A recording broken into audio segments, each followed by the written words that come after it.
I can't see the chat, so hey, it's all good. Yeah, you should be able to on the. There's a chat thing on the. So, all right. It might take a minute. We might have to share this out. I don't know if we can share it out anywhere. Can we share it? Share stream. Nailed it. Huh? 31-28, dude. Here, let me get this shared quick, guys. I don't see anybody in here yet. It's probably weird because it's from Stream Yard. So it's not the norm. Boom. Matt LaFleur looks mad. Ooh. Let me make sure we are showing we're live. Well, I got a notification from you. People watching. Why? Okay, here we go. Alex, what up? Timmy Lehman, what up? How you guys doing tonight? I'm gonna get this shared out real quick. We are live. Def Hobby Central. Come join.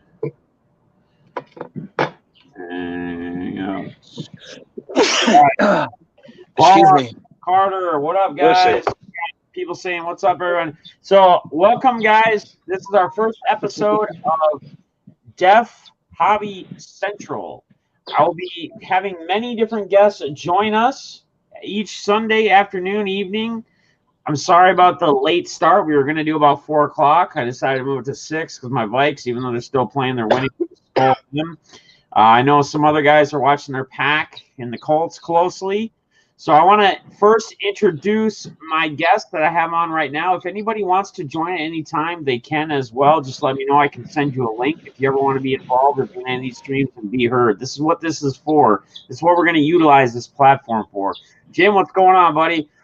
All right, so first of all, I am Deftness45. Obviously, this is my channel. I got Clint A on here today. I got my boy Balls MB, and I got my boy Shack Rat to start us off for episode number 1. And what we're going to be doing tonight is we're going to be talking about a few different hobby topics. We're going to get these guys' opinions. I might intertwine a little bit. But first of all, I want to introduce who we have. So to my right, I have Clint. Clint, how you doing today, brother? I'm good, man. What's going on, bro? Make sure the screen is more on. There you go. All right. Hey, you want to just introduce yourself to the chat, to the audience? Just give us a quick little rundown of who you are, where they can find you, and what really got you into the hobby. Well, I'm Clint. I live in Nashville, Tennessee. I like pina coladas and long walks on the beach.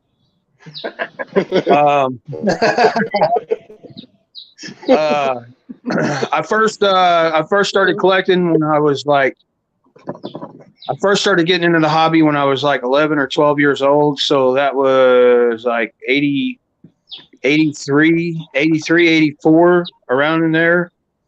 Okay. And I kind of fell away from the hobby.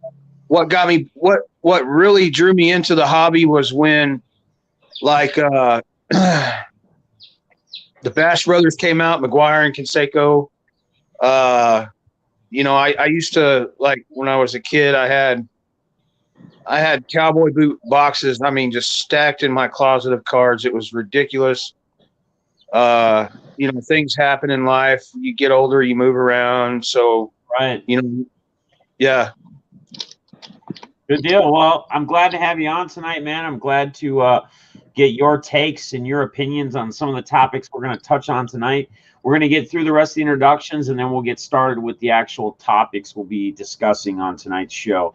Balls, MB, Matt Balsley, T-Rex, what's going on, my good brother? One of my close friends in the hobby, one of my closest friends. You usually, if there's a national going on, you'll probably see him close by me. We'll probably be hanging around. We'll probably be sharing a room even.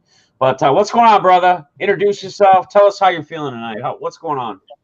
Well, what's up, everybody? Obviously, you guys know I'm Balsley. I guess if you want to find me anywhere, you can find me on Twitter. That's where I do my sports cards, my hobby. I don't really do it on Instagram or Facebook. I kind of keep those separate. But, you know, doing pretty good tonight, man.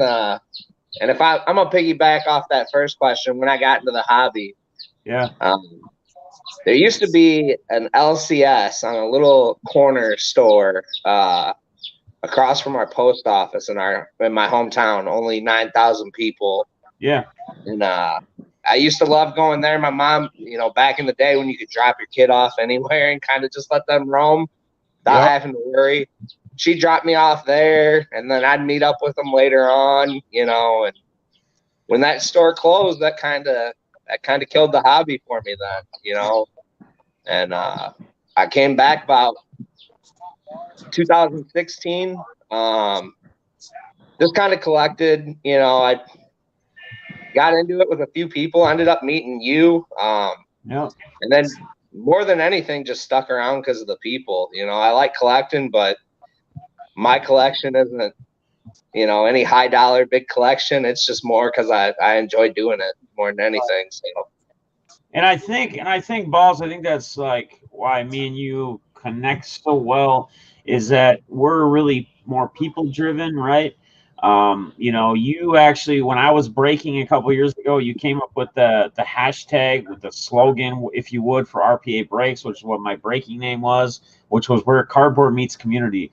And I think we both kind of strive off that. People always ask me, what pushes you? Like, you seem like you always have energy. You seem like you went 7 months straight with streaming every single day for a while there. And I always tell everybody, John Newman asked me this on the interview on his podcast. And I told him, it's the people. The people push me. The people drive me. And that's really what it's about. Our last but not least guest who just celebrated a birthday. Yes, well, it's Friday. We're Sunday now. So, again, happy birthday to my brother Shaq Rat. If we get some more happy birthdays in there, I know it was Friday, but we can give him a birthday weekend, and why not? Because he's a great dude. If you guys want to know who probably the most hyped up, amped up chat guy in the hobby streams is, this is the guy right here. Like, if you're having a bad day, this guy will probably say what's up to you no matter who you are. If he sees you in the chat and he sees you say something. Shaq Rat, what's going on, brother? How you doing tonight, my man? I'm doing good. Yeah. Just watching my Packers. Sweating out watching them closely. Game, right? The Packer Colts. I think we got Clint and we got Shaq Rat sweating out the Packers. We figured these games would maybe be about over, but they started a little bit later, so it's a 3:30 game. So yeah, they got to sweat it while we got his G hat on. We got all sorts of NFC North in here going on. This is actually an NFC North panel, if you will, right now tonight. We got Bears, Vikes, and then we got 2 Pack guys. So Balls, we're kind of outnumbered here right now. So before we get into a couple of the main topics, Before we get on a couple of the main topics I want to touch on, I want to get your guys' opinion on where you think or what you think is going to happen with Joe Burrows. I think most of you saw his injury today. Not good. I don't think anybody wishes ever a bad injury on any player whatsoever. I personally feel like he's young. Obviously, he's got that going for him. I think he'll be back. I think he will bounce back. But I want to start with Clint, and I want to kind of work our way around. Clint, then Balls, then Shaq Rat. What do you feel? I mean, obviously, there's going to be some drop probably in value, but are you somebody that are you going to take advantage of price drops on Joe Burrow, or are you just going to kind of let it slide or sit? You're not being maybe a Bengal fan. You may not being a flipper, depending upon really what you like to do. But are you somebody that would sit on your Burrow cards? Are you going to try to move them? Are you going to wait until he comes back to move them? What's kind of the take, Clint? We'll start with you, brother. What's your take on that? Well, I kind of think, like, I'm not a huge, like you said, I'm not a huge Bengals fan. So I actually own one Joe Burrows card. And if I was the type of individual that was like in the hobby to like make a ton of money, like I seen someone on Twitter earlier post a pic of like 30 Joe Burrow cards, and in the tweet he was like I feel really sullen right now, I feel really broke down and this and that, and I was just like I kind of laughed a little bit, you know what I mean? Yeah. if I was that type of individual that was like trying to plan, a financial like retirement plan on one certain player, I wouldn't. If people start selling Joe Burrows, I would buy them. Right. And I would set on him because it's his freshman year. He's still young. He can come back next year and he can put out numbers then. And, it's just one of those types of situations you never know because he could get re-injured the next year. You know what I'm saying? Right. So, oh, yeah. Yeah. I mean, it's a high risk, right? High risk, high reward if it comes back, but it can backfire too. That's what the high risk goes for. All right, Clint, appreciate your take on their balls. What's your take on Mr. Burrows, just in a nutshell? So from past history, I would say proceed with caution. I would, as well as I do, I collected Mitch Trubisky very heavily. And from year to year, your collection value can change based on how the quarterback performs. Right. So, I mean, it really depends on how you want to attack it. If you want to maybe hit your most bang for your buck is probably going to be in the Prism Silvers, where they're going to drop in a price. They're not going to drop crazy, don't get me wrong. Right. But you might be able to snag it for a little bit cheaper than you would now. But if you're somebody that's motivated, and you want to get into some of those, mosaics and some of the base product, that maybe the cards are going for $2-3 right now, you have an opportunity that they might drop down to $1 a piece here, or they might drop down to where you might not be able to get the Prism, but you might be able to add some value with other products where you can get a Joe Burrow rookie and sit on them. Me, I'll probably, if the price is right, I'll probably pick up the silver. But as of right now, I don't own any Joe Burrow cards either. So I guess my best advice would be proceed with caution, collecting him moving forward. Yeah. All right. I appreciate it, Balls. Shaq Rat, what's your Burrow take for us here, Bubba? Well, you know me, I'm not a Bengals fan either, but my opinion is, like you said, Jeff, I think he will bounce back. He's young, and I wouldn't, fear too much about it. Like you said, a young guy like that going to bounce back, going to come back. I don't think it's going to end his season. So, right. Just hate to see it, man. It's just, you hate to see it with anybody. There's a picture that was posted of like Chase Young, like kind of looking at him and like trying to look in his eyes or whatever. Like, it's just unfortunate. It's too bad. All right. So we're going to try to keep it really hobby related. There's some different things that are very debatable in the hobby, and I'm going to get these guys' takes, and we can obviously, I'll putting things up in chat when I see chat, that things that I think are good comments or things that maybe we can bounce off of. The first one I really want to touch on is this has been a big thing. We put these up on Twitter polls. We put it up on Twitter. We've had major debates about them, but how you represent or how you show a card that you're selling and how you end up shipping the card or cards. So, for example, somebody has, let's say, this Carius LeVert silver rookie is actually in a one-touch right now, okay? Not in a top loader. Do you feel, I'll start with Clint, do you feel like this should be shipped in the one-touch, or do you think it's okay to have somebody pull the card out, get their hands all over the card again, possibly drop the card, not saying they're going to, but it can be mishandled wrong, and put it into a top loader? Maybe the corner gets a little dinged from a penny sleeve after you've seen the photos of what it looks like and now what you're going to get. I'm not saying that that's necessarily going to happen, but do you feel, we'll start with Clint, do you feel like it's okay for sellers to do that? And sometimes the seller will even put it in the comments that it does not come with that one touch. So I guess it's a two-part question here. The second part of it, after you answer the first part, would be, do you feel like, or I guess the second part would be, if they put it in the comments and they say it does not come in one touch, do you then feel like that makes it okay? We'll start with Clint, brother. What's your take on that? Well, I think if someone posts something for sale, the person on the other side that's looking at the card, they're taking everything in, right? They're seeing the one touch. They know the card's in the one touch. So it's like an as advertised type thing, right? I will never post anything that the card does not come in. I won't ever take a card out of a penny sleeve. If a card, I think if you're going to post something, it should come as you post it. Yeah. Okay. Balls? So I think we're all going to kind of be on the same path. So I'm going to kind of play contrarian here, and I'm going to say it should be buyer beware. Kind of how I've dealt with it. I don't know if some of you guys saw recently, they found fake slabs out there, cards getting graded with fake slabs.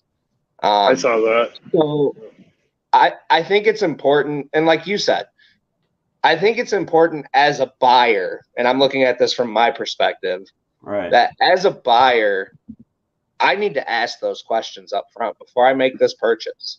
I need to know and communicate with the seller. Now, there's been times where I've asked a question, and in that time, I missed the card. But I'd rather know as the buyer that I protected myself. This isn't big corporations. It's not an LCS. You're buying from another human. So there is human fault. There is human error in things. And it's not the customer is always right in this instance. In my opinion, it should be more buyer beware. You know, you need to know what you're getting into as a buyer, where your money's going. And, you know, all it takes is a message from you and communicate your feelings. Hey, it's in a one touch. Is it coming in the one touch when it's shipped? Right. You know, if you see it listed in a one touch, but shipping's $1, something don't add up. You know, that PWE ain't going to pay for that one touch shipping through it. So, I think it's more buyer beware. That would be my opinion on it. Right. Shaq, what do you think, brother? Exactly. Going off what Ball said. I mean, you know, pretty much if you're gonna, I actually agree with both what Clint said and what Ball said, because, you know, if a card is showing how it's showing, should be shipped how it's showing, which I do agree with that. And I also agree with Balls is, you know, buyer beware. You should always read the description, you know, because people do put in the description a lot of times, you know, eBay, wherever, you know, hey, you know, one touch is not included or whatnot. You know, some people just put in there, you know, they put in the one touch just for the picture, you know, which I think is crummy, because why put in the one touch? Why don't you just put it in a top loader, you know? Right. If you're just gonna picture, you know, if you're gonna send it in top loader, put it in a top loader. You know, I mean, how you picture it should be how it sends, how it's in the picture, is my opinion. You know, absolutely. So I agree with both. You know, how that's just my opinion. You know, how it's in that picture is how it should be sent to you. You know, hey, can I make one more point too, Deafness? Yeah, I think you have the opportunity to realize too that you as a buyer and you as a seller can have different thoughts on it as well. So me personally, if the way I list it, that's how it's shipping to you. If there's a ding, I'm going to let you know there's a ding. But I think as a buyer, you need to be a little more careful with the current market that we have. Right. And ask questions. Always ask questions. So here's you're a buyer. I'm going to touch on what you guys all said. I'm obviously in pretty much agreement. A couple things that I've had brought up as I've talked about this before, like on Twitter and back and forth and stuff, is people will make up the craziest excuses or reasons of why they do what they do, or they don't send it in a one touch if it's a one touch. I've heard things as crazy as, well, it's it's just for storage purposes. It's just easy to find. We're not talking about where you find the card when you're going to make pictures of it. Once you find the card to make pictures of it, that is then when you should, after you find your card, is when you're going to start taking photos, correct? Unless you've stored photos before, but you should be taking photos as of where the card is right now, or where it stands right now, or what condition it is in right now, because it may have been swapped through things. You may have gotten fingerprints on it. It may have gotten a ding being transferred from one thing to another. Whatever it may be, presents the card exactly where it is at the time you're posting it. I feel like you should post, you should show a picture of how it's supposed to. Some people will say it gives a better, it makes it look better. I don't think that I agree with that. I don't think a one touch does anything different. I don't think a one touch is going to add any more value to a Carius Levert in a one touch or in a top loader, a clean top loader. Now you can make a point, and here's another one of my pet peeves. When you guys see me sell cards, when you guys see me put cards up, when you get cards from me in sales, you typically are not going to see a bunch of ragged old, nasty top loaders, super scratched up. There might be one or two on occasion if it's a thicker one. I don't have the right size. I can't get them, whatever. I replace nasty top loaders. Another pet peeve of mine is when you get cards that you buy and they come in yellow top loaders. They're nasty. They're ugly. When you're presenting cards, present cards to move them. It's the same thing that I bring up when I say, if you want to sell cards, I was talking to Clint about this. Me and him were connected on this with balls. We Shaq Red for a while before we went live. Me and Clint were just talking a little, you know, back and forth about bouncing different ideas about him trying to move cards and stuff. And I told him, I said, one of my biggest things I always tell people is price the cards to move, right? And we can, that can be a topic we can talk about as well tonight or another night or whatever. But presentation is huge. How you send things is huge. People coming back to you, if you're somebody who's going to be trying to sell cards on a regular basis, it's all on you. It's your reputation. And if you want that to be good, send the stuff in clean. I know top loaders are expensive now. I know they're $1 million now, 25 pack. But guys, it makes a difference. I've done the example before where you take a card that's in a ragged top loader, you take it in a clean one, and you put them side by side. I mean, when you're doing an auction, if you were to put those two side by side, I'm sure they're going to sell for a different dollar amount. The exact same card in one nasty X, top loader, and one clean one. It's going to happen. So just beware, be careful. And that's another thing, guys. I mean, I guess I want to get you guys' opinion and your guys' takes, and I'll start with Clint. Clint, I'm sure you've had this happen. You bought cards on eBay from somebody or somewhere. You get the cards, and they're just in like yellow, like nasty top loaders and stuff. I mean, how does that make you feel? What do you do? What is the first thing you do after you pull them out and they're like that? Are you like, are you anal and you switch them into new clean top loaders if you have them? Well, I got some cards from some people. I was in a break. I'm not going to say the name. Yeah, we don't have to blast anybody because I'm not here for all that. You know what I mean? Yeah, that's not what the show is.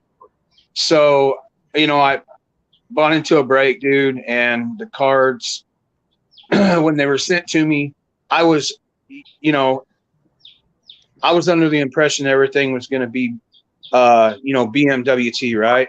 Yeah.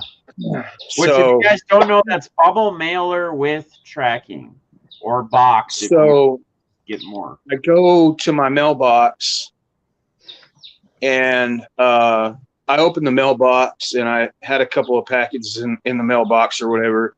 And I opened I got my stuff out of the mailbox. I brought it in the house and everything. I set everything down on the table. And I'm telling you, dude, it looked like someone. It literally looked like someone's dog had gotten a hold of the envelope and like chewed it up. And all the cards that were in there, they were in penny sleeves. They weren't even in top loaders.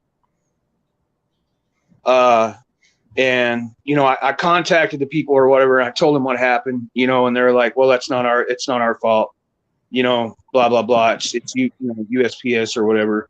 Yeah. And I'm like, but I have gotten cards from someone. As a matter of fact, I still have them right somewhere in here. I got 2 Nolan Ryans from this guy who, you know, if anyone doesn't know, I PC Nolan Ryan, so check it out. Yeah, a little the 2 Nolan Ryans that I got from the guy were in the top loaders were kind of it almost looked like they had been in a smoker's house. They were all orange and yellow and stuff. Yeah. I can't stand that, man. So I took the cards out of the top loaders. I took them out of the penny sleeves. And I tried to do my best to keep them clean, not ding them up or anything like that. They're in pretty decent shape, but bro, if you don't have enough personal integrity and self-respect and respect for other people inside the hobby, if all you care about is making that quick buck, and you don't have enough respect for yourself to represent yourself and what you're trying to accomplish, to keep a good, clean name inside the hobby, then, you know, Go. Oh, sorry. Yeah. Run. Sorry. Run the ball. Touchdown. Run. Come on, baby. Touchdown. Woo! That's right. Sorry, guys. That's right. Sorry. My bad. A minute 25 left, bro, and we just scored. Yeah. My bad. Sorry. All right, guys. All right. Let's continue. Oh, my bad. Anyways, so, you know, for me, it's all about personal integrity. It's about, you know, having enough common decency and respect for everyone else inside the hobby to do unto others as you would have others do unto you. You know what I mean? If you can't have that, like, personal integrity and self-respect to respect everyone else inside the hobby, I don't care if the card has no value at all, bro. It could be a ripped card inside of a penny sleeve, inside of a, you know what I'm saying? The coil. Yeah. You know, if you're going to send somebody some trash, my personal opinion is, dude, and maybe I sound like really messed up by saying this, but I really don't want to take the time to mess with you. Right. You know? Yep. All right, Balls, where you stand on this? What's your feeling? What's your initial feel or take when you get cards in the mail that, yeah, like you said, yellow, stain, smoker's house, been sitting there for 25 years. I mean, what's your take here? I put my Packers in them. Oh man. Ooh. Hey now. Come on, Balls. Come on, Balls. Fire. No. Nah, you know, I switch them out. I cut it as a loss. It sucks, but people show their colors. I mean, I make note of it. If it's on eBay and I get it through eBay like that, I leave that in the comments. You know, I'm honest because I'd rather somebody tell the honest truth about who you're buying from. That way others, you know, and it's not you're a bad person. It's just, hey, this was my experience. It may not be an every time thing. Maybe I'm the only person to experience it, but this is my experience. Others should know. And that's kind of, you know, I cut my losses when it comes to it, and it, you know, it stinks, but that's just part of it. Balls. When you say you make note of it, I mean, is there a good chance that you're going to buy ever from that seller again? Honestly, I have found a few guys on eBay, you know, specifically what I collect, Jake Junis. Yeah. He's not in every product, but I have found that, like the Topps 582 Montgomery Club, those people usually sell year after year. We also have, there's another like, sparkle board. It's like Walmart exclusive, I think. That I've actually bought the past 2 years the same card off that person. I check out their eBay listings sometimes. If I've left them positive feedback, I've saved people. And you know, if it's somebody in the hobby you've bought from on, say, Twitter, what I use, right, and I get burnt once, I might go back. But if it's burnt a second time, you won't really see me go back. right, yep. Shack Rat, where are you at there on that, bud? Well, what's you your know, every card. What's that? What's your initial feeling when you get cards in like that? And also, would you buy from that person again? Do you take notes? So again, we're talking about you. Think about this as you being a seller and what things you do, your reputation and how it sticks out. Shack Rat, are you think you're gonna buy from someone again if they send stuff in crappy, beat up, nasty yellow, smoke stained top loaders? Probably not. No. Only because, you know, if those cards are coming in that condition, you know, why would you want to continue, you know, getting cards from that certain person? You know, if they're going to be, you know, if they're going to treat their product like that, you know, why would you want that product in your house? You know? Right. Okay. All right. And I guess I'm just going to tell you guys, like, I kind of already touched on it a little bit, but right when I get cards in, because again, a lot of times I'm going to be selling this stuff. It comes from, you know, and in breaks, it should usually be new. Here's another thing that we could touch on real quick. And it's basically goes off of what we just said. Maybe I'll just talk about it quick. We don't have to worry about you guys all, because you already kind of gave us your opinions. But man, you get stuff from a breaker and it's all in used, like used top loaders, scratched up used. Like they just go to their old used box and put all the cards you just paid to get into breaks from.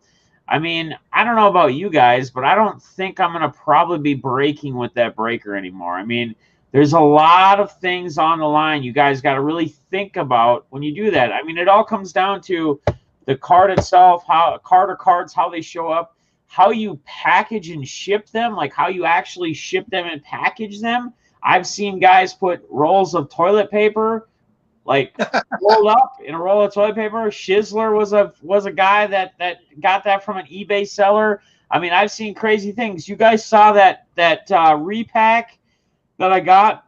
I did good on a couple. There was one. Yeah, I had the rubber bands. The note was like the rubber band around it. 6-year-old person. The rubber band was on the cards. The cards were beat up. My hit was a beat up. I got they also threw in this. It's all stained. It's got like they got oil, like they were doing an oil change, and then they took the card and put it in a penny sleeve, and they had grease all over their fingers. Like, guys, I mean, we can be better than this. We are better than this, and I know all you guys are better than this. So that all is going to fall back on you, and people are watching that. People are looking at that. People are seeing that. So. And your name, and you ship it like that, your name gets around the hobby real quick. Yeah. If it comes to you like that. Go ahead, Paul. And I will say this too. I will say this too. Like, if you don't have a top loader and you've got to send something to somebody, let them know. I don't have the top loaders. All I've got is this yellowed out top loader. And to make sure it ships to you safely, I'm gonna send it in that top loader. I know it sucks, but if that's all you got, I know, like me, I don't have an LCS around me. My closest one's 50 miles away. Right. So getting supplies takes a while. Right. So Alex put on Deafness is the best at shipping. And here, I'll tell you guys really quick how I do my shipping. And we talked about this a little bit before. You know, we can talk about the Scotch tape stuff. We can talk about the painter's tape stuff. But guys, in reality, if you guys get team bags, different size team bags, and if you get, I use these graded card sleeves to put big stacks in, so I could take a stack like this, and they'll fit in here perfectly good. When you get stuff from me, it's going to come like this. So it fits in there nice. It's nice and tight. I make sure that the bag is tight. and if there's air in there, then I redo it. You don't have to put any painter's tape on any of the tops. Scotch tape, nothing. And then what I do is I wrap it in a bubble mailer, a 9x7 bubble mailer, the number zeros if you go off of shipping things. I wrap it, I put it in there, the stacks in there, I wrap it tight, and then I take another bubble mailer, and I try to prefer to use for the outside one that's waterproof and wetproof, especially raining, snow, shipping time. You don't have to worry about it if it gets wet. So I put the other bubble mailer inside of there is typically what I do. There will be times where I run out of these and I'm trying to get the stuff out. It might come in 2 of the regular ones, but that's how I ship it. So I put the other one in here, and then I put it in here, seal it off. And then, guys, there's other ways for you guys to save time and save money in shipping, and we can get into this as well. I use Pirate Ship. You can use different software shipping companies to do your shipping. You're actually going to save money on how much your postage costs. Even doing customs like Canada is super easy. You do it all in there. You put what it is, what merchandise description, the dollar value. You usually want to probably put the value down quite a bit for the buyer so they're not getting taxed extremely hard, unless it's a card that you want to have insured to have that has a lot of money or a lot of value to it. Then that might be a different story for insurance purposes and whatnot. But guys, if you use Pirate Ship, you can use a regular inkjet printer. I buy 1,000 labels. They come in packs of 500. There's 2 on a pack, half sheets. I put them on my printer. I use Pirate Ship. Once you put somebody's information in one time, their email, you can pull it by their email. You can start typing their first letter, their first name. It'll pull everything up. You pull it up. You put the weight in. You buy one of these little scales, drug deal scales at in the home and whatever department in Walmart for $5-10. You put your thing on there. You weigh it out. You get it from your plug. You weigh it out. You dump it right now.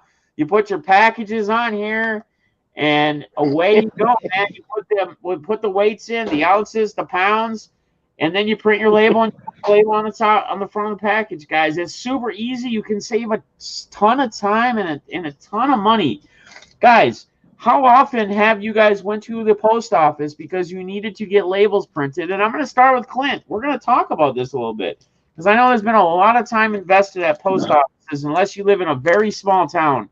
And even then, you probably have every old lady that lives there going there to buy stamps, and they're waiting in line to do it, right? They're not going to buy it from the postage machine. They want to talk to a teller or deal with somebody. So, Clint, start with you, my man. I know you're dazing off over there. I've been doing a little too much talking. I need to shut my mouth for a few minutes. No, bro. I'm watching the Packers game, dude. I'm sorry, bro. I know.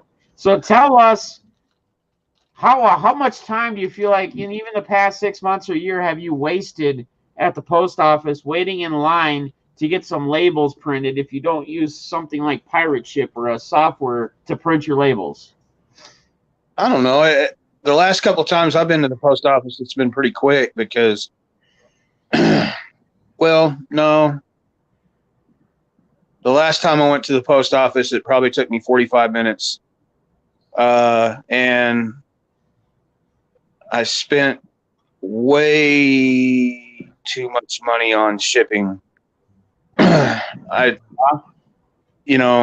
spent $12 on shipping, but of course what I shipped was, everything I think had insurance on it. So I wanted to make sure, whatever it was I was sending or whatnot was, covered. You know what I'm saying? So I got you. All right, Balls. My home where I live right now, there's only 900 people, and we have a post office. So it doesn't take me but 10 minutes to get in and out. But I think you bring up a point that, if people are looking to, we did talk about this kind of earlier with Clint. If you're looking to maybe, move some cards in the hobby or, do some auctions, it's available. There's more than just this group here. it's a huge hobby. There's tons of people all over. So, I mean, it's up to you to figure out how you want to ship, what you're going to ship. You know, go look at your options out there. You know, just because it doesn't affect me that way. You know, I live in a town of 900 people. Jeff, where you live 40, in Egan, it's probably 40,000. So what's that? Almost 40 times. You know, something crazy like that. So, you know, just know your options and, you know, figure it out that way, I guess I would say. You know. Shaqrat? So, All right, were you listening? yeah, about the shipping. Have you spent in the last year? Would you say how much? I mean, you may not sell a lot of stuff, but when you go to the post office, are you finding yourself killing a lot of time? When, like I said, we were talking about how you could use somewhere like Pirate Ship. You can buy those labels if you have a printer and a computer. You can buy 1,000 of them for like $20 or $15 on Amazon, or get a thermal. Not really, because a lot of times, you know, I'll say if I'm shipping something out to somebody, I'll save boxes that, you know, if people ship stuff to me or packages, you know, if I can save the package, you know, I can, you know, rewrite, you know, especially like on boxes, you can just rewrite somebody else's address on the box, and, you know, pretty much all you need to do is just pay for the shipping and out the door you go. Right. Okay. I mean, you can even like go to Walmart, like in the Walmart in the school section. Sometimes they've got just like the plain white, water resistant, tear resistant, bubble mailers for like 79 cents, instead of like having to, you know, to buy the ones for like $1.30 or something from the post office, you know? Yep. Well, that's another thing. Yep. Top or bubble mailers, I'll tell you guys honestly, I typically buy like 250 bubble mailers at one time from Uline. You can buy them for like $35. 250. If you're somebody that's doing a lot of auctions, I mean, it's a big box. It takes up space. But if you're somebody that's doing a lot of auctions, again, you got to find places to save money, right? And that's why I always try to keep my shipping at $3 bubble mailer tracking, because in most cases, unless somebody builds up a box, when I go through Pirate Ship, it's not going to be no more than $3.50 or $4. Yeah, I got to add supplies and stuff, but I'm just taking that myself as a hit. Most people charge $4. That's fair. That's very good. Some might charge $5, right? I got a question. I'm sorry. Can I just step in just one quick second? Sorry, I hate to jump in. I think it would be different too if we had maybe like BITG on here, how he would ship differently. It's all about how you ship and how much you are shipping, I guess. You guys, I mean, you three, are probably all three of you probably don't ship like what I ship. You know, you guys probably it's what I do in a month or two, maybe, unless Clint's. I don't know what Clint does, but I know Balls and Shaq don't send out a lot or ship out a lot. All right. I'm more of a receiver. Right. So the breaks. I want to kind of touch on this real quick. You know, it's a topic to be brought up, and it's something that a lot of people may question. Pirate Ship is cheaper. Pirate Ship is cheaper, and it saves a whole heck of a lot of time and money. You don't have to worry about anything. You just go drop it off. Unless it's international, they got a drop-off thing. If it's all labeled, in and out. Yeah. Do you think some breakers after a break switch out the hits with a dinged card? So like maybe look, I'll tell you what. If I'm ever in a break and that happens to me, then and the card is sent to me, I will instantly, unless like earlier today, I was in a live spot, right? And the dude ripped the cards open, and the card was defective when it came out of the pack. So, and this is the first time in my life I've ever had this happen to me.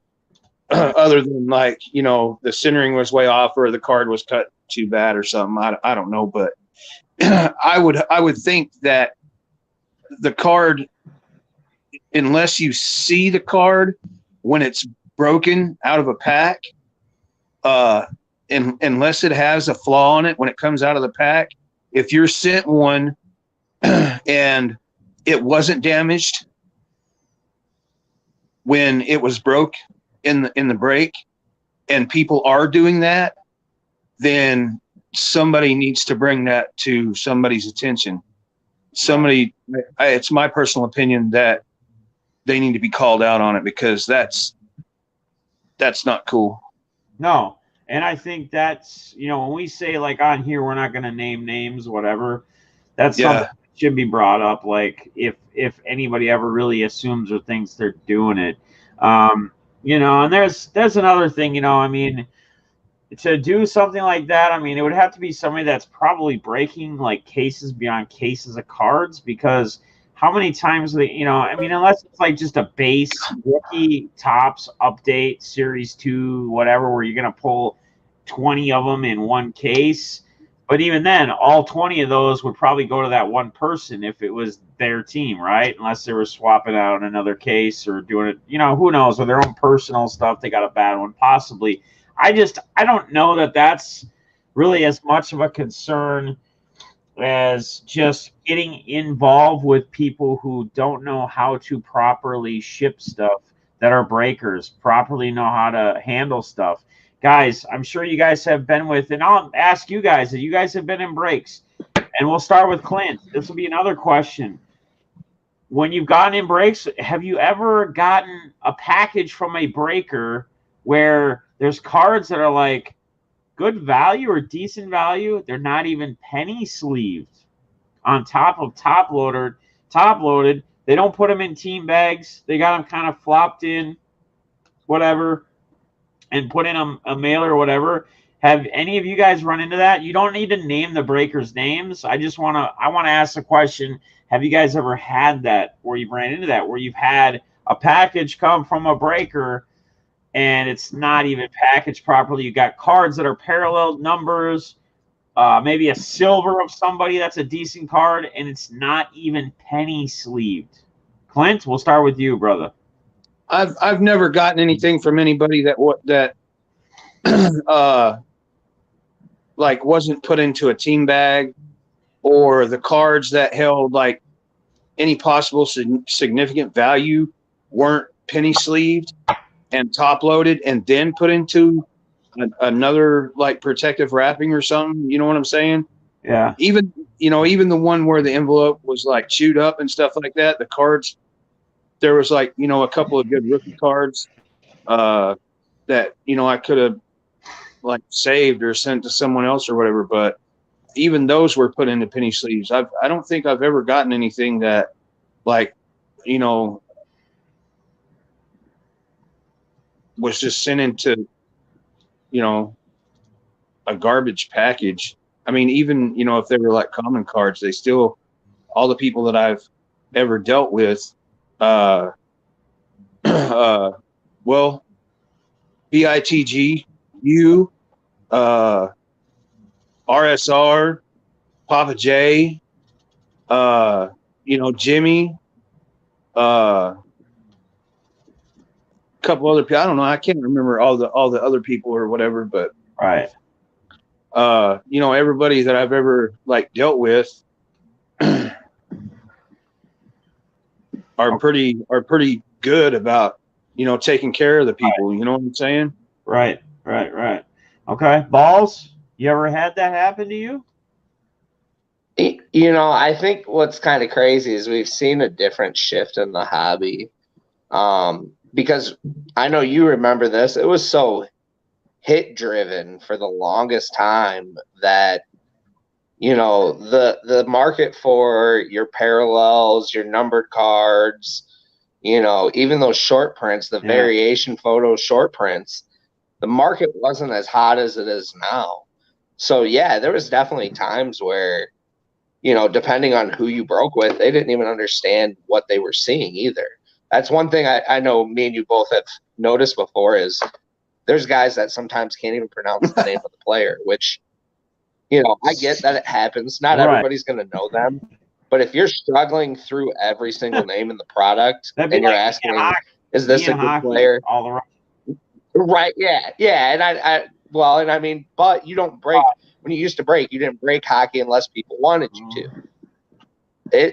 and you would ask and try and We learn usually about it. have one or two people, they would like buy the whole box or half a box. That's what we order, Right. right. They're only So I think, you know, we've kind of seen a shift where now people are, at least the people that are in it for, you know, don't get me wrong, there's people that are making money selling the cards and right. doing that. But the people that, you know, are your breakers, your Jimmy Guns, the you guys of the world, you guys are understanding, you know, what the value of the cards have been. We've all done that. We've all top loaded them, you know, and kept them like that. Right. So I think it's just interesting to see the shift because that didn't happen previously. All right. So I have personally had it happen. You know, I go through packages, and you know, it is like I've found silver cards, like even like it's crazy, right? When I go through in my closet, I have just boxes beyond boxes. When I'm going through getting ready for auctions, I might attack some of those boxes, and when I do, like I'll go back through. And at least they'll be in like a team bag or something, but it's like from a breaker from like 2 or 3 years ago. And I'm going through and I'll like, dude, the Tom Brady silver, the Prism silver for like 2017 or 18, that wasn't in anything. It was nice in a box, like a regular card box, so it wasn't getting thrown around. But there was a bunch of Cam Newtons, there was Curtis Samuel silvers, there was all sorts of cards. Go ahead. And it's interesting to see how people top load them, and at the time, you know, how the current market is at that time, where, gosh, I can't say his last name, the baseball player, Randy for the Devil Rays. Yeah. Randy. Rosarena. Rosarena. There was people that weren't even penny sleeving his cards or top loading them at the very beginning of collecting, and now you'll see them doing it. So it's interesting to see how like a difference in time shows how people value that card too. Right. No, I agree. I 100% agree. JT's got an interesting one. You know, he's a big vintage guy. And I'm going to put this up here and we can kind of touch on this. But he says, for the price of modern players, I'd rather have a nice Mantle or Nolan. And I guess, you know, let's get our guests' take on this that are on the show right now tonight. Clint, let's start with you. Would you rather, let's say, buy or have a Justin Herbert rookie, like a nice high-end rookie, or would you rather have like a Nolan Ryan first, second year, whatever, even if it's like a 3 or a 5 or a 6 or something? What would you prefer? What would you rather have, I guess? What would be your preference and why? Well,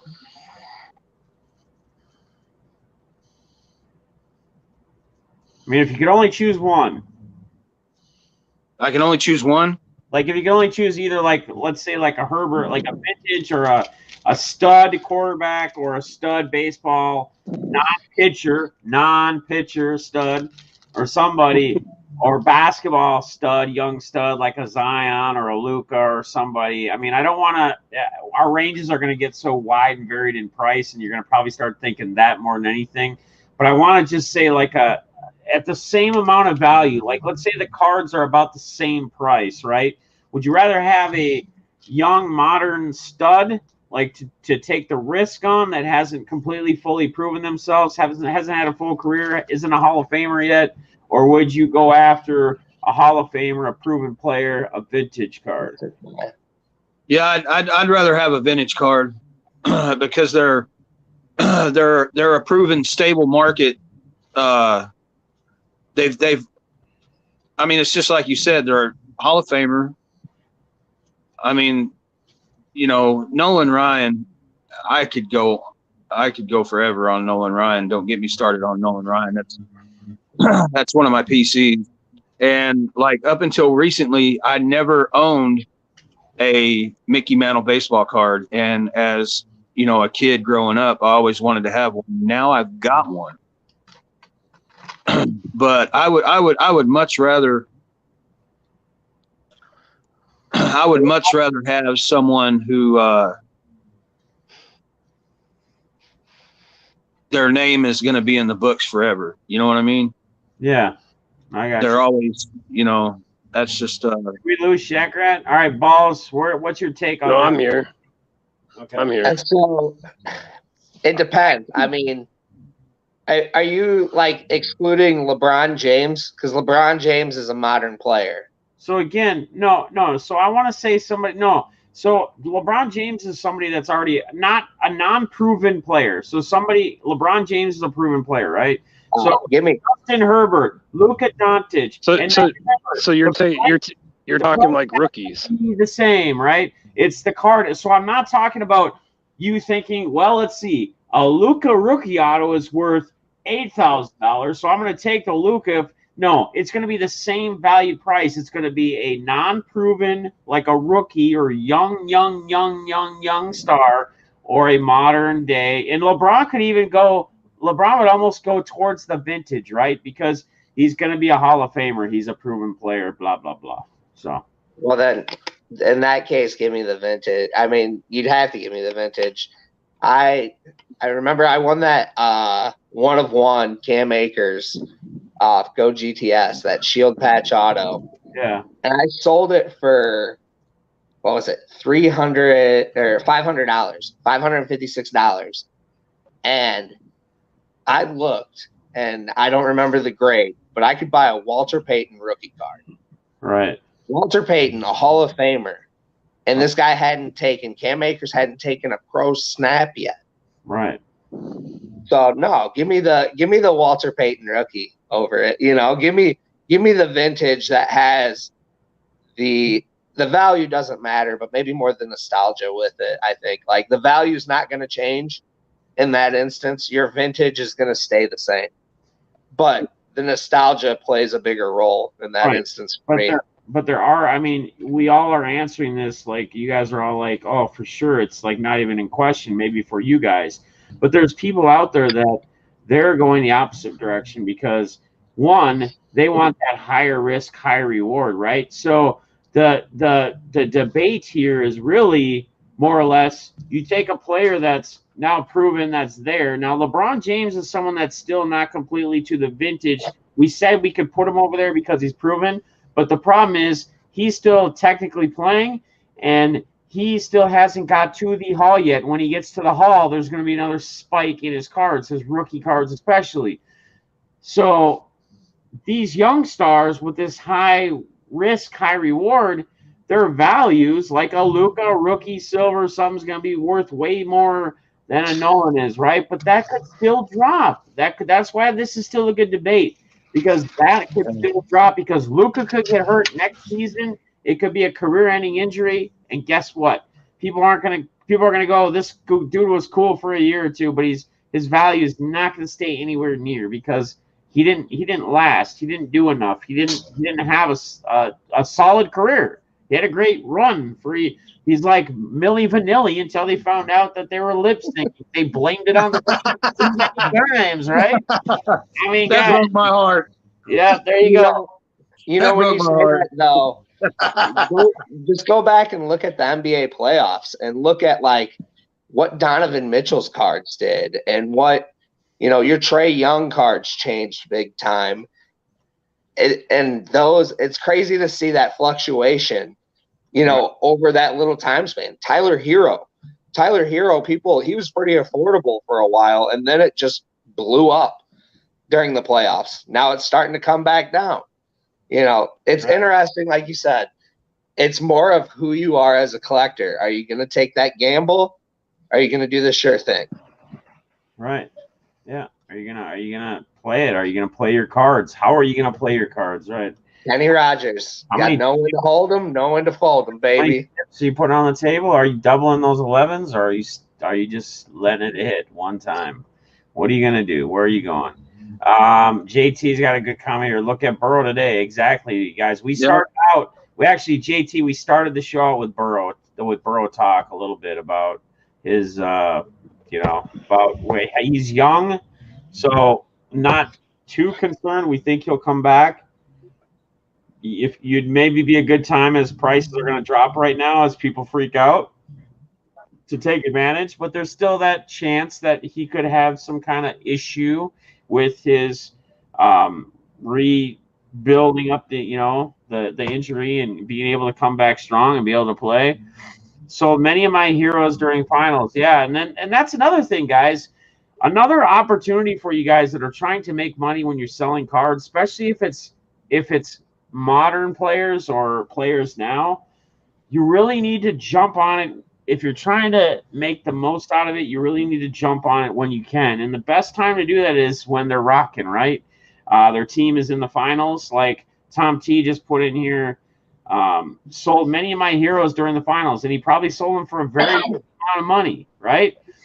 Taking opportunities and taking advantages of the times when a player is exceeding or, MVP talks, rookie of the year talks, right?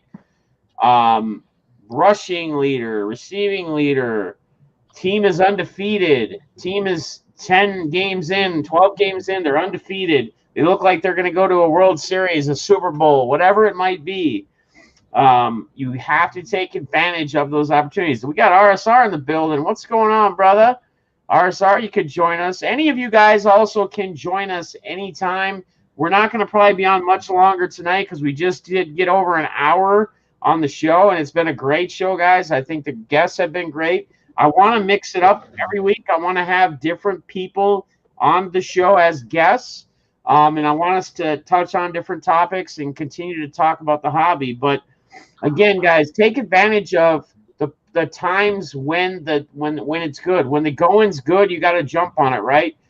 When the going's bad, you got to sit back on it and let it ride out. What do you guys do? I'm gonna go on one more question or so from all you guys. I was gonna say on that subject about I was gonna say on that subject about like modern and vintage. It's almost like, like myself, I'm a big, huge Yelich collector, Right. And, just 2 years ago, his cards were astronomical, the MVP, big time. And now his cards are dropping. So, it's kind of one of those toss-ups, do you stick with them or do you go with vintage? You know what I mean? Right. So it's kind of one of those things. So I do agree, it's do you go with almost the for sure thing, or do you stick with what you like, Right. So what was my last question going to be? I totally brain farted. I don't even that might be a good ending point.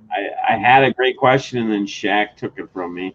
It's all right. It's all good. It's all good. It's all good. Dang it. I guess let's do this. I think we're all going to get the same kind of answers. Let's do this last question. What are your guys' thoughts on, I guess it's kind of a twofold question. So, like when product comes out, like hobby boxes come out, the typical cost for them from direct is like $80 to $100. A box that sells for $1,000, they usually are getting for $80 to $100. They're actually making $900 on that if it's a direct from whatever, or if there's an in between, then they might be making $300 or $400 or $500, whatever the difference is. If it's if they're selling it for $1,000, like when Prism comes out, Prism is going to be over $1,000. What do you think about Panini and them doing like the Dutch auctions on these like high end product or hobby boxes, like Prism even they're doing now? What are your guys' thoughts on that? What are your takes on that? How do you feel about that? Do you think do you feel in your own opinion that is something good for the hobby, or do you think it's something that's pushing people away? What are your honest thoughts? Clint, I'll start with you, brother. Well,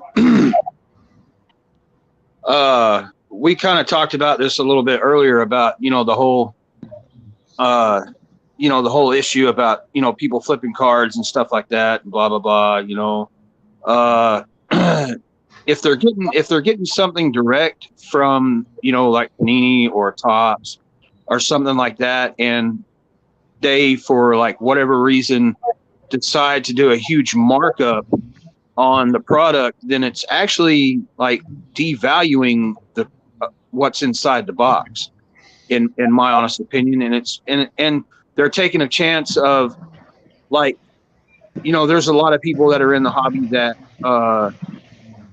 can't afford to spend $3,000 to $4,000 on a box. So if they're actually getting something for like $100 or $80, and they're doing that, then I mean, what are you doing to the hobby? What are you doing to? I mean, what is your? I mean, really, bro? Right. I mean, I'm not opposed to like people making a buck here and there, but at what cost? And to and who is it costing the most? I mean, are you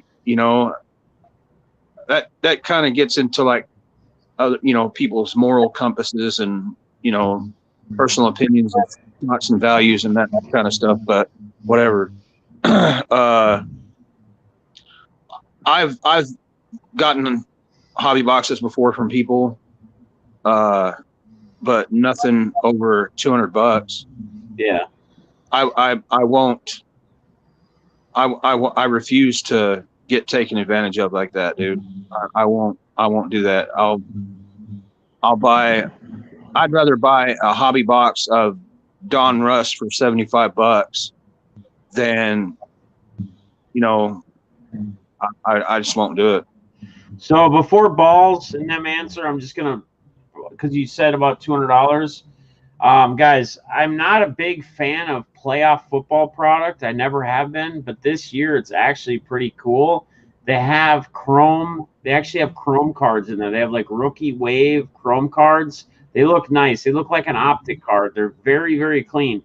And I bought a box for about $200. They're $2 to $230. I bought one for like $205 on eBay. It's probably going to be here by Friday.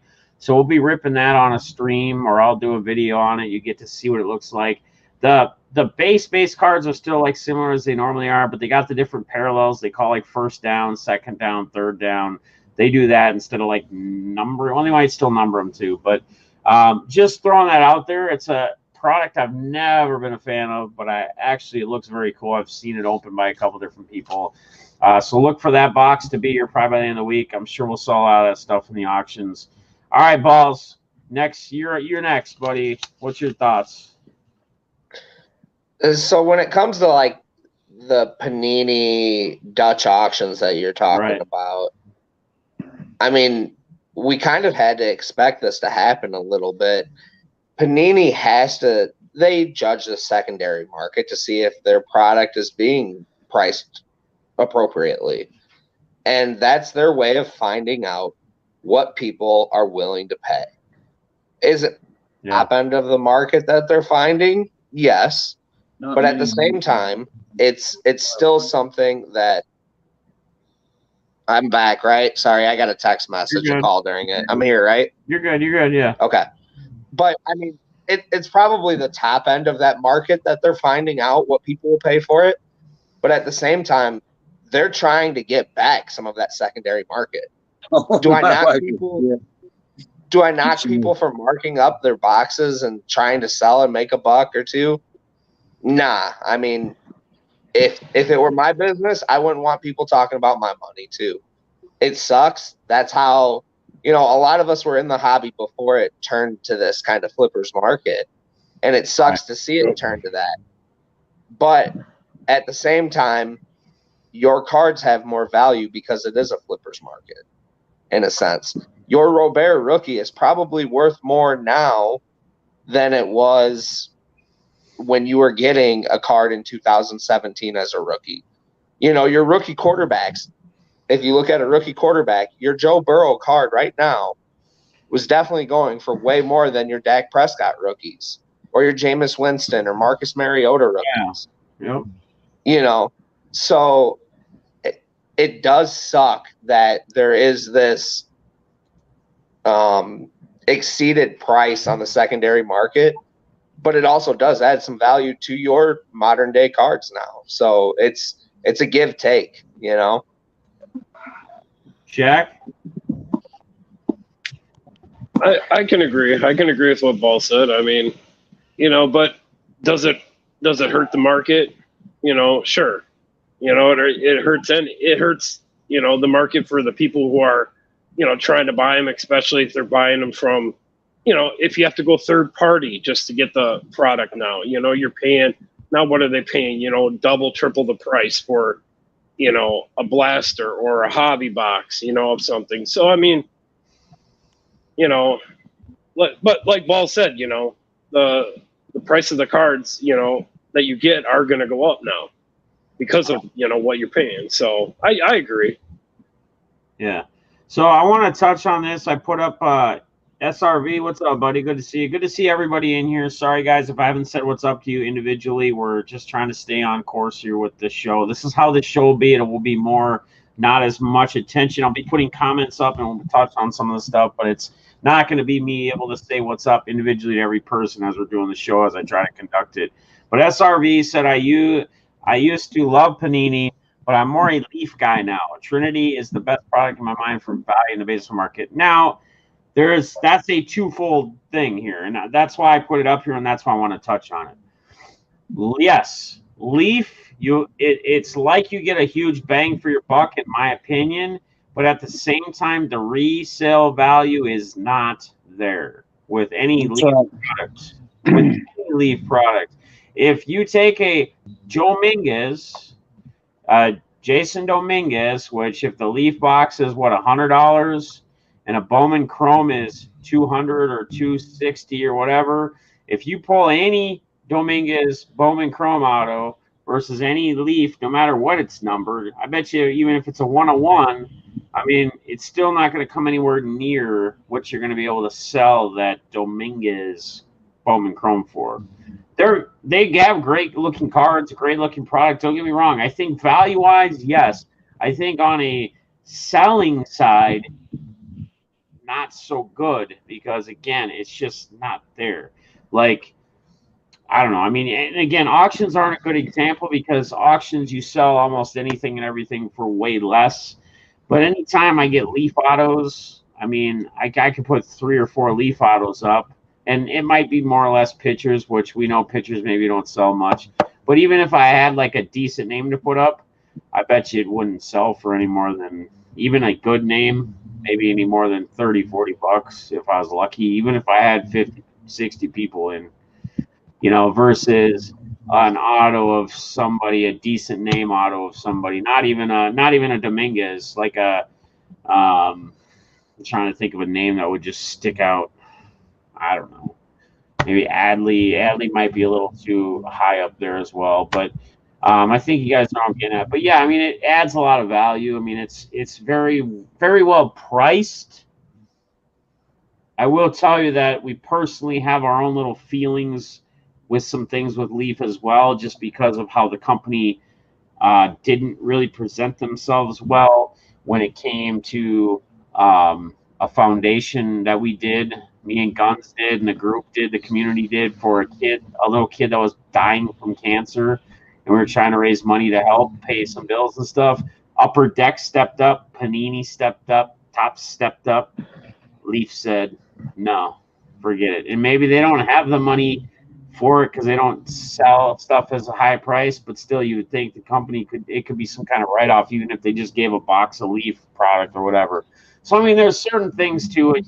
And again, you can't let all that linger into anything on your decisions on how you see things and how you feel about them. But at the same time, when it's something like that that's close and important to you, and it's a kid battling cancer, that's tough, man. That hits home. There's BITG. What's up, brother? How you doing, man? BITG's got to join us for one of these nights. He's going to be going live here probably in about 10 or 15 minutes, I would assume. Going to be firing up his Sunday night jam, so you guys get to head over there. We're going to be ending this here very, very momentarily. The quality of card, the patches alone are insane. Trump's, yeah, again, and you get nasty patches. The problem is you can't sell. They won't sell for much, right? You can get the craziest, coolest patches, but for some reason, because it has that name and it's not a Bowman or a Topps or a Panini. It's just not going to sell for anywhere near. Opening day used to be about that. It's crazy that now I buy directly from Topps to get best deal in the hobby boxes. Yeah, buying direct is the way to do it, really, honestly. I think it hurts in my body a lot more product than I did last year. Costs went way up. Yep, it all balances out. You pick your spots and times right. The cost of entry into the hobby went up. Sucks if you're new. Absolutely sucks a lot if you're new. Yes. To be somebody new coming into the hobby and going, hey, I'm going to go run to Walmart or Target and not be able to get your hands on any product and see the shelves bare is like, what is going on here? Like, if you haven't you haven't seen anything, you're going, God, you would think there's a pandemic, like for a card pandemic. Well, that's kind of what it is in a sense for the retail. I mean, at the end of the day, but we'll live through it. You know, eventually, I think we'll see some things balance off. Hopefully, some of these people that are, I don't know, that kind of got into it not for the right reasons or just was straight business and not anything to do with like a love for a hobby. You know, some of these people, if they're not being able, if people start to slowly, they're not being able to make as much money on the product down the road here as they have been. They might say, hey, it's not worth my time anymore. It's not worth it. If they're only making a couple bucks instead of $25 a hanger box, they might be like, yeah, do I really want to mess with this anymore? I got my, we got a lot of the shoe guys that came into the game doing that stuff. So they may not see it or find it and see it as good a value, but we'll have to find out. I've gotten great prices from these cards I've sold, but I've been lucky enough to get some sick cards. Yeah, I know. I guess what I'm getting at the end of the day, RSV, if you were to look at those names of those sick cards that you sold and got good money on, if that was, it probably would have been double, triple the money if it was Bowman Chrome of the same guy or some crazy Panini product or something. I mean, that's what it is, unfortunately.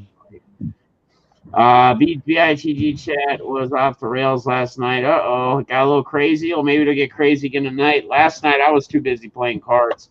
Retail is social distancing itself from collectors. Yeah, that's a good line right there. All it took was for DK Auto to take BITG's chat into the gutter. Uh-oh. Whoops. Rusty Nuts. Rusty Knuts. What's up, Balls? Balls, what up? So I guess I'll say this. I didn't want to interrupt you. So I guess if I had three main points of the night, it would be like, one, as a buyer, beware of what you're buying. Two, as a seller, treat others how you would want your cards to be treated. And three, communicate. Communicate. That's good. I think that wraps it up. I think Balls hit it right on the nail there. I'm not going to thank you guys for being on here yet. We're going to wrap up in a second. I want to go show these real quick. We got a hobby. We're talking hobby. RSR sent me a mail day. I bought a hanger box of Mosaic basketball, and then he always throws in a bunch of his gifts from him. So I just want to show him real quick. Give him a second. So I don't forget about this the next time I'm on. Look at this. JK, that's like a sapphire auto. It's the sapphire tops. Yellow, Walgreens, exclusive. Jefferson, that's nice. Gladney, base. We got a little Rudolph, Mosaic. Little Rudolph Select, nice number to 49. The old man. Dalvin Cook patch. Who won the afternoon games? I don't know. Mike's lost. Packers lost. Packers lost. Hell yeah. Hell yeah. Oh, man. Look at that Mo. That was a tough loss. Move on, my lawn. And then we got a Jefferson. And the Colts are a pretty good team, though, man. No, they got a very good defense. They don't get enough credit. We held our That Colts team's pretty good. Hit on the Mosaic. I got a Harden Prism will to win. We held our ground, though. And then I got the Mitchell.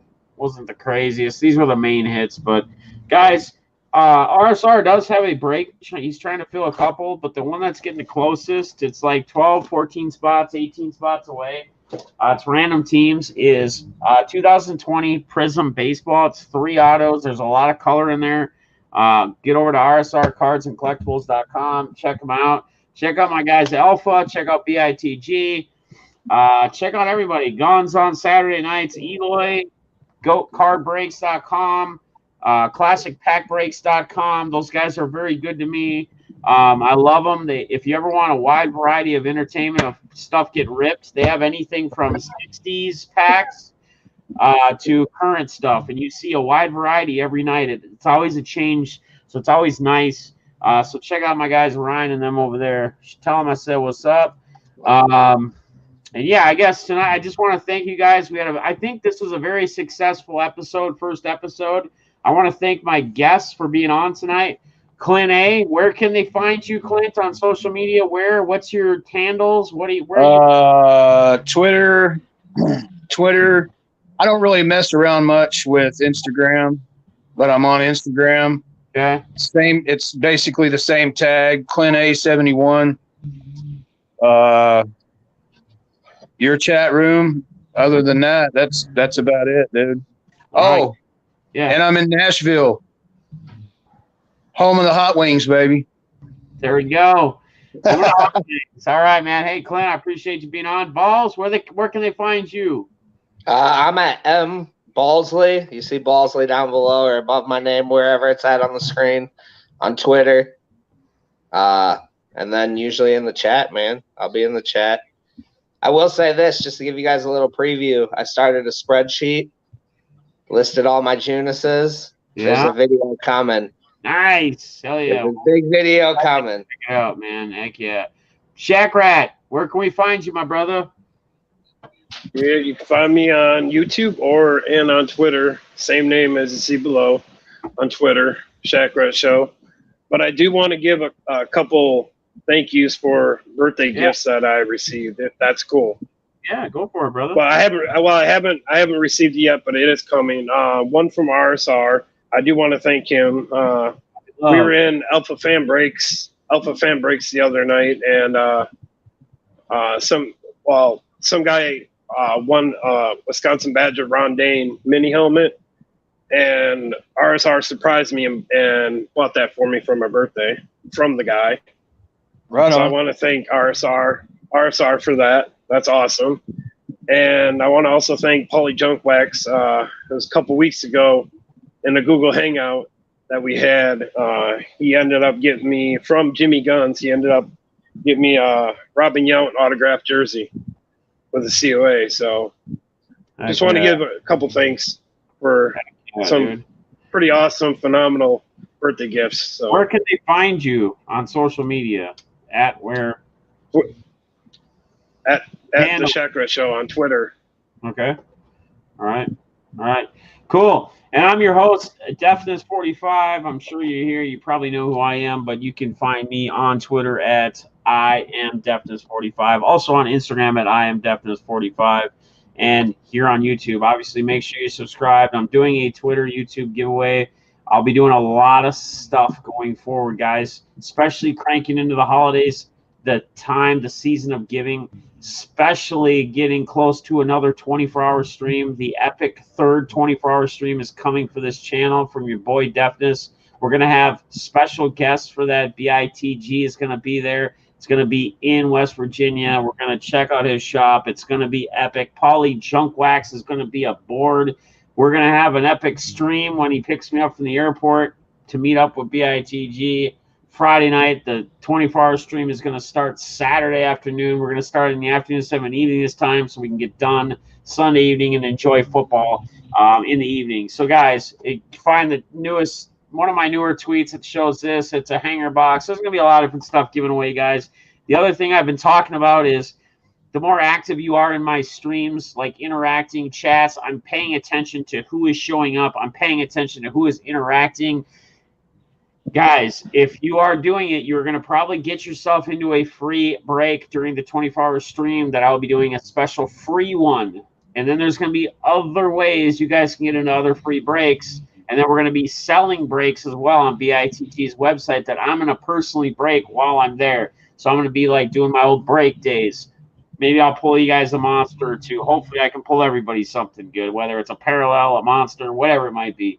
And the last thing I want to add is auctions are every Tuesday night on this channel. We are going to be doing everything is going to be starting at a quarter the rest of this month and the rest of next month. We are not going to start any cards at $1. Everything will start at a quarter unless somebody wants to, unless I put this Obi-Token green up and they want to say, nope, I'm going to start at 5 or whatever. You can start at whatever, but we can start the minimum of a quarter. That's how they're going to be. Quarter increments if you want. You can go up whatever. Here's the biggest kicker, though. If you are new to the auctions, if you have not been a part of the auctions, I'm giving each new person that is in and lets us know and says something in the chat a $5 auction credit. And on top of that, I'm going to give you free shipping. And you can actually stack your cards up for a few weeks if you want to. Eloy's in the room. What's going on, brother? Eloy, I'd love to have you join us on one of these next Sundays. Let me know when you're free or available. I want to get different people on. I want to have probably 3 different guests next time. We'll switch it up each time. But yeah, Eloy, we touched on Eloy earlier, where you can find him, his website, Friday nights. We've already touched on everybody. And that's where it's at, guys. I want to end it off here and just thank, again, all the hosts or all the guests. I want to thank everybody who was in the chat room. I feel like it was a very successful Def Hobby Central episode number 1. We will have episode number 2 next Sunday, again, probably around 6 p.m. Central Standard Time. We'll plan to run these an hour to an hour and a half, talking on a lot of different topics. What's up, Cyclone? How you doing, man? You're always cool enough to. Nobody touched me earlier. Nobody touched you earlier? Well, it's cool, man. No worries. You could be on next Sunday if you want. Just hit me up and let me know. I want anybody who wants to be a part of it, be on it. No Lions fans. No Lions fans. No Lions. Guys, let's go enjoy a good game tonight. We got KC and the Raiders. They had a great game last time.